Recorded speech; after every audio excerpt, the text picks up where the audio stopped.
नमस्कार। प्रादेशिक समाचार के साथ मैं प्रियंका। पहले मुख्य समाचार। आज से देश भर में 18 वर्ष से अधिक आयु के लोगों का टीकाकरण अभियान की शुरुआत। झारखंड में वैक्सीन मिलते ही शुरू हो जाएगा अभियान। राज्य में कोविड संक्रमितों की संख्या बढ़कर हुई 57,716। पिछले 24 घंटे में मिले 5,961 नए संक्रमित। धनबाद और हजारीबाग जिले में ऑक्सीजन और बेड की कमी से निपटने के लिए राज्य के तीसरे कोविड सर्किट की हुई शुरुआत। और रांची समेत राज्य के कई जिलों में हुई बारिश। मौसम विभाग ने अगले 2 दिनों तक बारिश और वज्रपात का लगाया पूर्वानुमान। अब समाचार विस्तार से।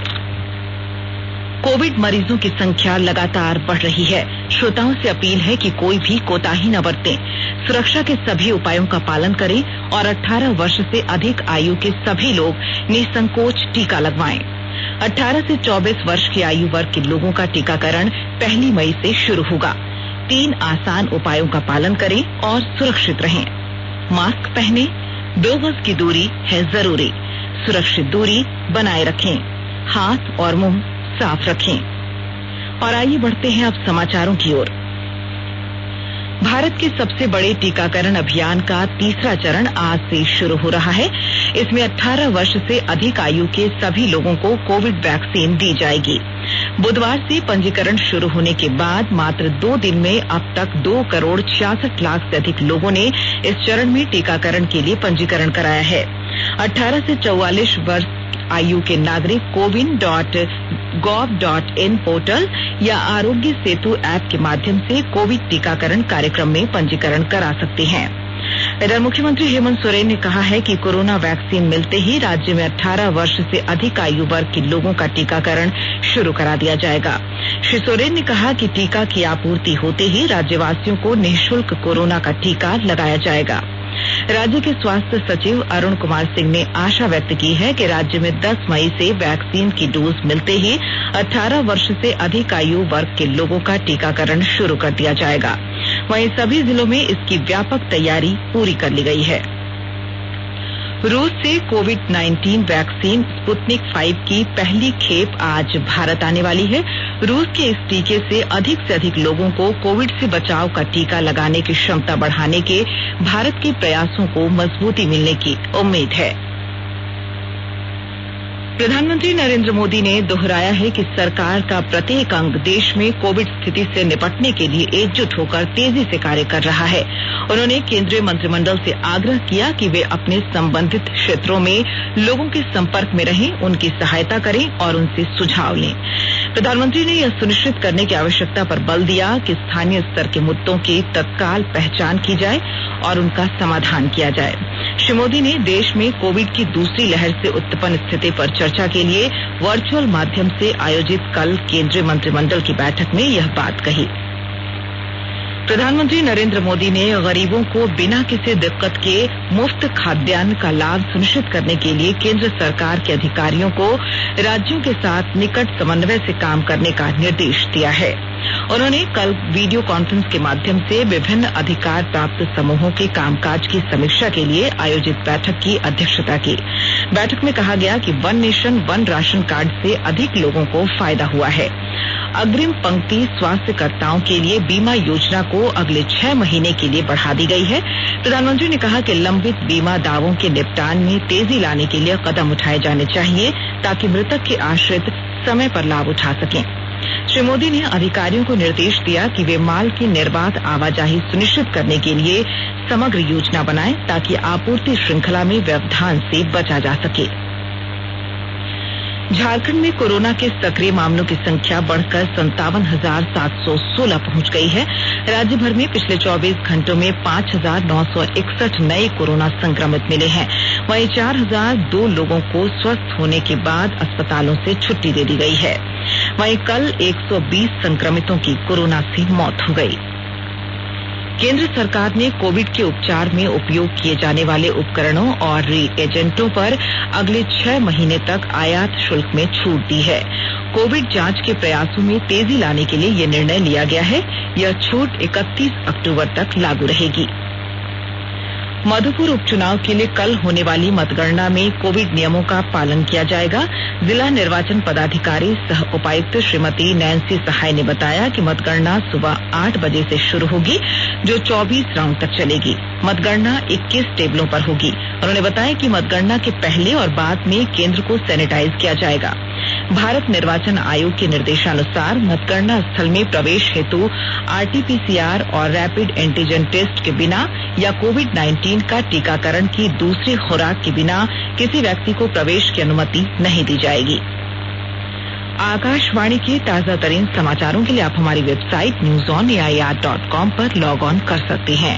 ताजा समाचार Twitter handle @AIR news alerts और Facebook page All India Radio news पर भी उपलब्ध है।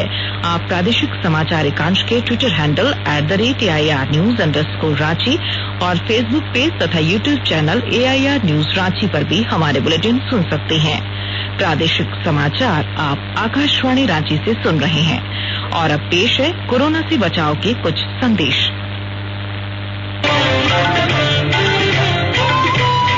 कोविड-19 से बचाव और सुरक्षित रहने के 3 उपाय। मास्क लगाएं, 2 गज दूरी है जरूरी, सुरक्षित दूरी रखें, हाथ और मुंह साफ रखें।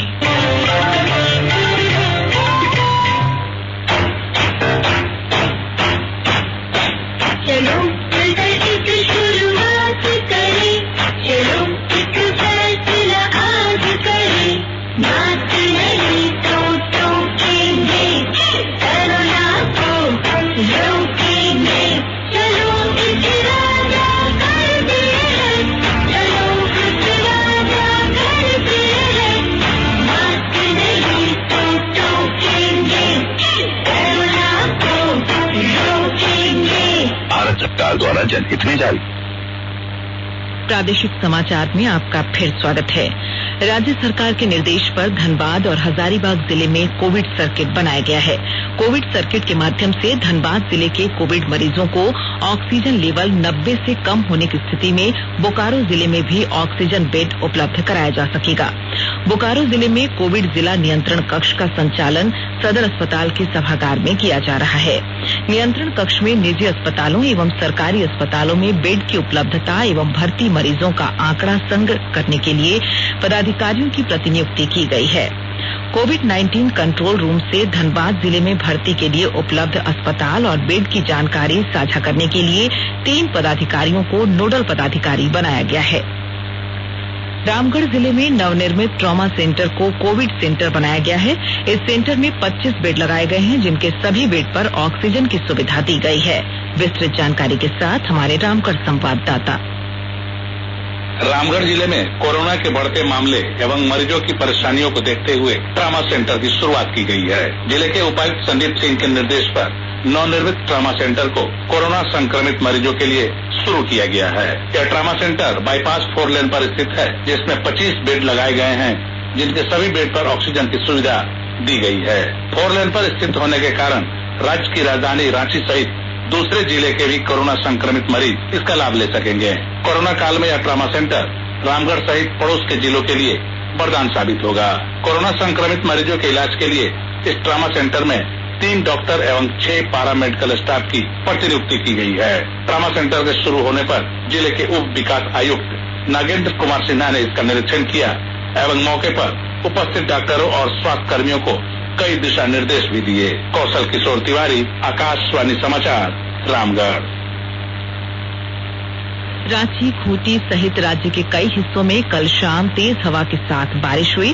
मौसम विभाग के अनुसार झारखंड में प्री मानसून गतिविधि के क्रम में राज्य के कई इलाकों में अगले 2-3 दिनों तक मेघ गर्जन, वज्रपात के साथ हल्की बारिश और ओलावृष्टि हो सकती है। इस दौरान 40 से 50 किलोमीटर प्रति घंटे की रफ्तार से हवाएं चलेंगी। कल हुई बारिश से आम की फसल को नुकसान हुआ है। कई जगहों पर बिजली आपूर्ति बाधित रही। सरकार ने सिनेमा से उत्कृष्ट योगदान करने वाले कलाकारों के लिए विख्यात फिल्म निर्माता एवं निर्देशक सत्यजीत रे के नाम पर सत्यजीत रे लाइफ टाइम अचीवमेंट पुरस्कार की स्थापना की है। यह पुरस्कार इसी वर्ष से भारतीय अंतर्राष्ट्रीय फिल्म समारोह में दिया जाएगा। पुरस्कार में रजत मयूर पदक और स्क्रॉल के साथ 10 लाख रुपए नकद, प्रमाण पत्र और शॉल भेंट की जाएगी। सूचना और प्रसारण मंत्रालय ने देश विदेश में सत्यजीत रे के साल भर के शताब्दी समारोह के आयोजन की घोषणा की है। फिल्म समारोह निदेशालय, फिल्म प्रभाग, राष्ट्रीय फिल्म विकास निगम, राष्ट्रीय फिल्म अभिलेखागार और सत्यजीत रे फिल्म और टेलीविजन संस्थान सहित सूचना एवं प्रसारण मंत्रालय के मीडिया इकाइयां शताब्दी समारोह के हिस्से के रूप में कई कार्यक्रमों की योजना बना रही हैं। विदेश मंत्रालय और संस्कृति मंत्रालय सहित अन्य मंत्रालय और विभाग भी इस आयोजन में भाग लेंगे। आज गुरु तेग बहादुर का 400वां प्रकाश पर्व है। इस अवसर पर प्रधानमंत्री नरेंद्र मोदी ने नई दिल्ली के शीशगंज साहिब गुरुद्वारा भी जाकर मत्था टेका। इधर राज्य के सभी गुरुद्वारों में विशेष कीर्तन का आयोजन किया जा रहा है। और अब संक्षिप्त खबरें। कोविड-19 संकट और उससे बचाव के बीच पहली बार जनप्रतिनिधि और प्रशासनिक अधिकारियों की बैठक ऑनलाइन धनबाद जिले में हुई। बैठक में विधायकों ने अपनी निधि से राशि देने की पेशकश की और जिला खनिज फाउंडेशन ट्रस्ट की ओर से इस कार्य के लिए राशि का इस्तेमाल करने पर सहमति बनी। रामगढ़ जिले के कार्यपालक दंडाधिकारी सह नजारत उप समाहर्ता डॉक्टर मोहम्मद आबिद हुसैन ने सिविल सर्जन कार्यालय में कोरोना मरीजों के उपचार के लिए अलग अलग दवाइयों की वर्तमान उपलब्धता की जानकारी ली। जिले के पुलिस अधीक्षक हृदीप पी जनार्दन और सीआरपीएफ 218 बटालियन के कमांडेंट अनिल मिंज की संयुक्त अगुवाई में कल चैनपुर थाना क्षेत्र के नक्सल प्रभावित गांव का दौरा किया गया।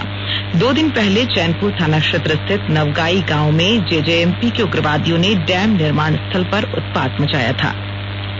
यात्रियों की अतिरिक्त भीड़ कम करने के लिए अहमदाबाद धनबाद पूर्णतः आरक्षित one way superfast special train का परिचालन अब वाया रांची होगा। ट्रेन संख्या 09419 धनबाद अहमदाबाद से रविवार को चलेगी। और आज से रांची के आईएएस क्लब टीकाकरण केंद्र में कोरोना से बचाव का टीका नहीं लगेगा। इस टीकाकरण केंद्र को प्रशासनिक प्रशिक्षण संस्थान के विक्रमशिला हॉस्टल में स्थानांतरित किया गया है। और आइए अब सुनते हैं अखबारों की सुर्खियां। राज्य से प्रकाशित लगभग सभी प्रमुख अखबारों ने आज से शुरू हो रहे टीकाकरण अभियान के लिए वैक्सीन की कमी को प्रमुखता से प्रकाशित किया है। केंद्र सरकार ने 1 मई से 18 वर्ष से ऊपर की आयु के सभी लोगों के टीकाकरण की घोषणा की थी। प्रभात खबर ने अंतर्राष्ट्रीय मजदूर दिवस पर झारखंड के स्टील फैक्ट्रियों में दिन रात काम कर रहे मजदूरों की लगन को अपनी पहली खबर बनाया है। इन फैक्ट्रियों में काम करने वाले मजदूरों ने दिन रात काम करके देश भर में ऑक्सीजन की कमी को पूरा किया है। हिंदुस्तान ने उच्चतम न्यायालय के आदेश कोविड मरीजों की भर्ती पर एक राष्ट्रीय नीति बनाए जाने की खबर को पहले पन्ने पर जगह दी है। दैनिक भास्कर ने रूस में बने स्पुतनिक बी वैक्सीन की पहली खेप के आज हैदराबाद पहुंच जाने की खबर को पहले पन्ने पर प्रमुखता से प्रकाशित किया है। इस वैक्सीन की 2 लाख डोज पहली खेप में भारत आएगी। दैनिक जागरण ने लिखा है मधुपुर उपचुनाव के नतीजे कल 24 राउंड में होगी मतों की गिनती। द टाइम्स ऑफ इंडिया ने भारत में एक दिन में सबसे ज्यादा 3,86,000 कोरोना संक्रमितों के मिलने की खबर को प्रमुखता से प्रकाशित किया है। और हिंदुस्तान टाइम्स ने प्रधानमंत्री नरेंद्र मोदी द्वारा केंद्रीय कैबिनेट की बैठक में सभी मंत्रियों से अपने अपने क्षेत्रों में जाकर स्थिति की समीक्षा करने और लोगों की मदद करने के निर्देश को सुर्खी बनाई है। और अब अंत में मुख्य समाचार एक बार फिर। आज से देश भर में 18 वर्ष से अधिक आयु के लोगों का टीकाकरण अभियान की शुरुआत। झारखंड में वैक्सीन मिलते ही शुरू हो जाएगा अभियान। राज्य में कोविड संक्रमितों की संख्या बढ़कर हुई 57,716। पिछले 24 घंटे में मिले 5,961 नए संक्रमित। धनबाद और हजारीबाग जिले में ऑक्सीजन और बेड की कमी से निपटने के लिए राज्य के तीसरे कोविड सर्किट की हुई शुरुआत। और रांची समेत राज्य के कई जिलों में हुई बारिश। मौसम विभाग ने अगले 2 दिनों तक बारिश और वज्रपात का लगाया पूर्वानुमान। इसके साथ ही आकाशवाणी रांची से प्रादेशिक समाचार का ये बुलेटिन समाप्त हुआ। नमस्कार। घर में रहिए, सुरक्षित रहिए और सुनते रहिए आकाशवाणी।